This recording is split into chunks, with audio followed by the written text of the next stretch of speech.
This lesson, we're going to talk about counseling.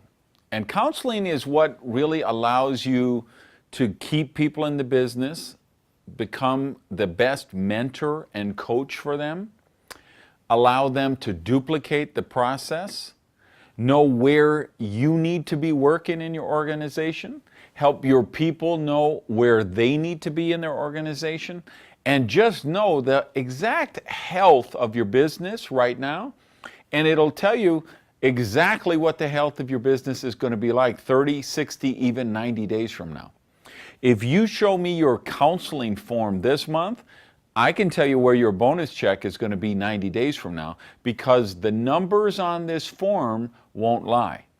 Now, how this works is you should be counseling every month in other words, you should have people in your team who are counseling with you, and then you're aggregating all that information, you're putting it on your monthly counseling form, and you're sending it to the person that you're counseling with.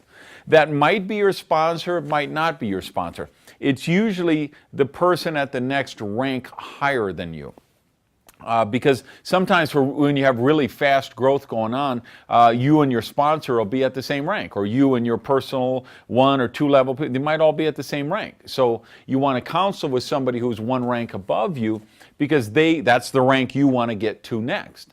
And then you don't want everybody trying to counsel with the top pin rank, whoever that may be, because they can't handle dealing with 20,000 people, right? But if everybody just counsels with the 1 rank above them, then it works out, it duplicates for everybody, and the system works really elegantly.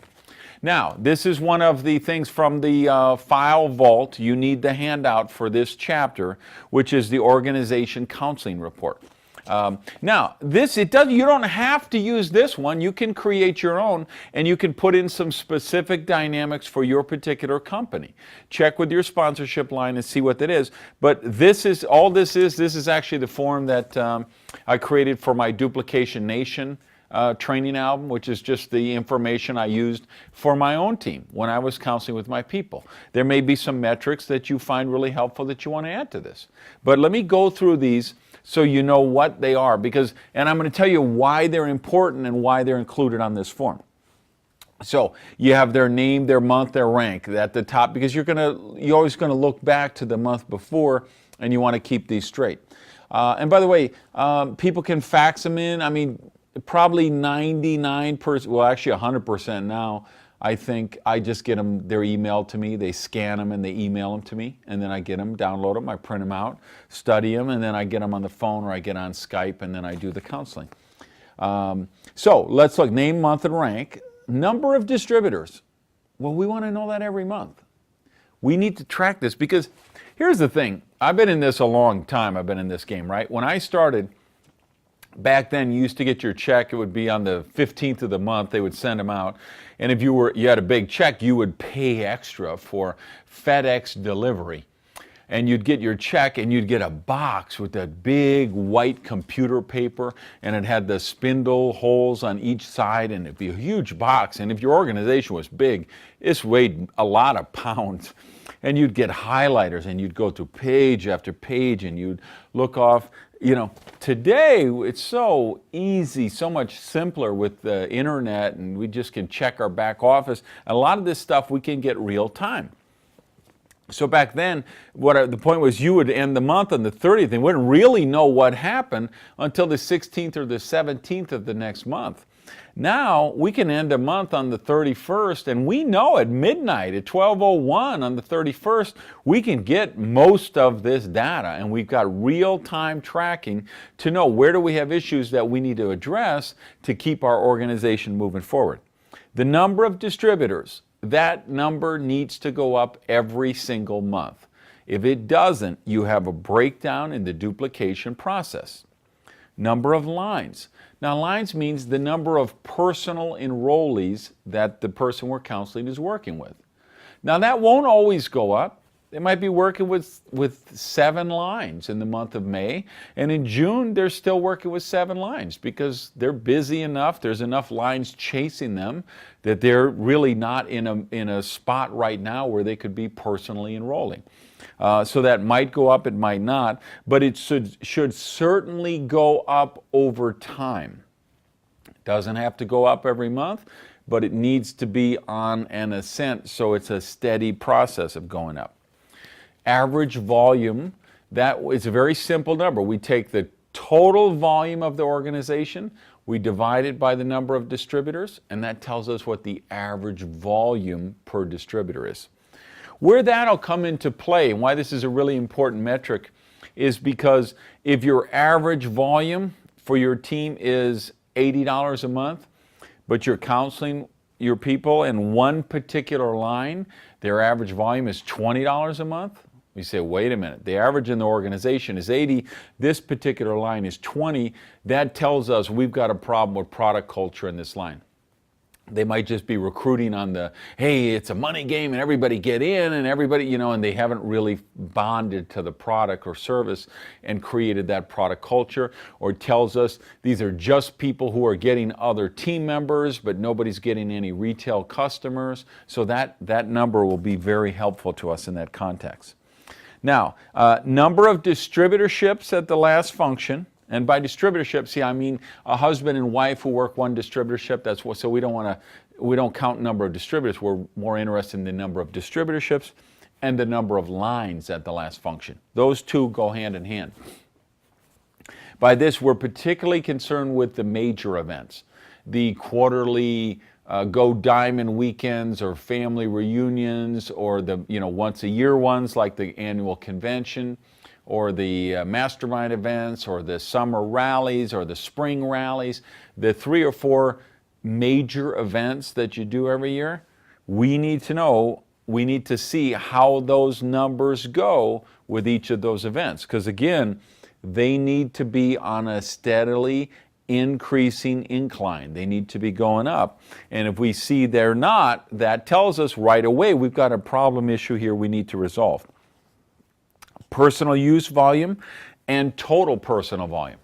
So what's my personal use volume? That would be the shampoo, conditioner, toothpaste that I used in myself, or the vitamins and minerals I used for myself, or the whatever, the service was that I used myself.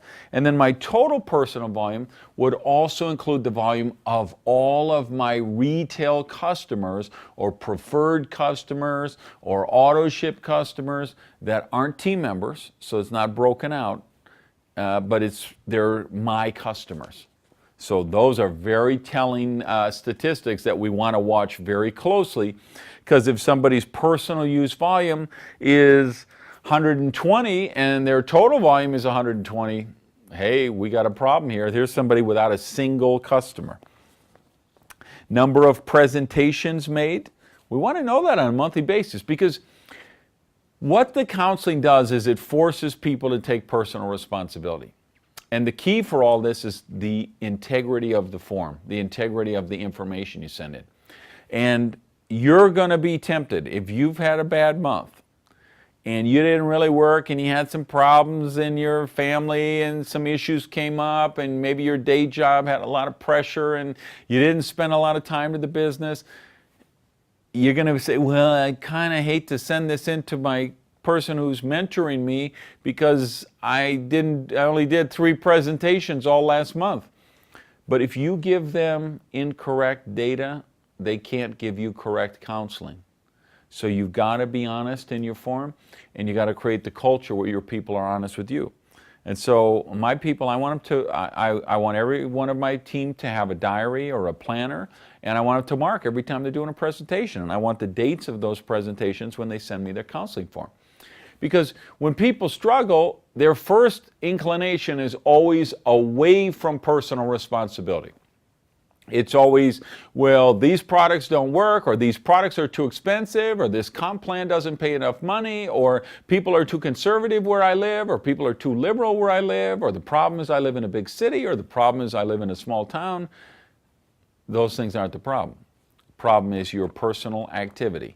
We need to know what that is, and then we can see. So it forces the personal responsibility, and that's why you're going to see when you do this monthly counseling, it'll be just transformative in terms of how it helps your business and your leadership develop. The number of lines with a leader in there, another really critical metric, because if we have 2 lines, somebody's got 2 different people they've sponsored, one line has 3 people in it, one line has 10 people in it, but the line with 3 people has 2 leaders, and the line with 10 people in it has no leader yet, we got a problem. Because if we come back in 90 days, the line with 2 leaders is probably up to 80 people or 150 people, and the line with 10 people is probably down to 2 people or 0 people. Because if there's no leader in the line, in other words, we sign up somebody who used to be or is a real estate salesman, and they're really good at closing people, and so they sold 10 distributor kits and signed up people with their amazing closing skills, but there's no leadership. None of these other metrics are happening. They're not getting customers. They're not being trained. That line's just going to wither and die. So it's really important. We want to look every month. I want to know how many lines do we have with a leader, and then the total number of leaders in the organization.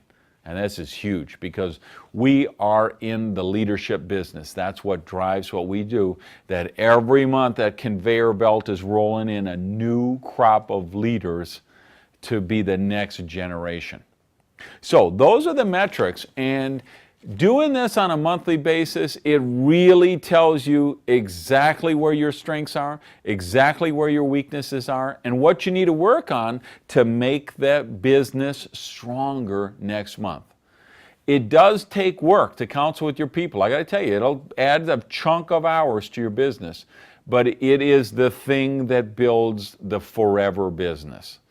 It develops the leaders, it builds the relationship, it keeps the volume strong, it causes the replication and the recruiting to keep happening, and it tells you right away where you need to be working. So they can draw it out here, they can draw it out in the back. When the organizations get really big, then you start to just draw out the higher pin ranks or the director levels or things like that. But you still want to get like a rough schematic of what's going on in the organization. And then every month, when you finish the counseling, there should be at least one and sometimes several action steps which the person you're counseling is going to commit to do before the next month when you come back and and have the next counseling. So, really important thing for your business. Do this and watch how it will transform your business. Let's see how you did on the test.